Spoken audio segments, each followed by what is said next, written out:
స్వర్ణముఖి తడుపుతున్న బండరాయిలోన లింగమయ్య నీవే నాకు తోచినావుగా. దారంతా కొమ్మలు శివ చూలాలే, పప్పుల్లో గీతలు నీ నామాలే, లోకమంతా నాకు శివమయమే, అణచుడు నీ అనుభవమే.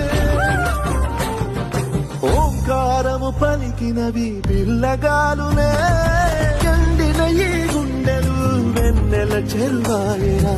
నిన్నటి నా వెలితిరి నీ దయ చెల్లిందిరా, శివ శివయను పేరుకు పెన వేసుకుంటిరా.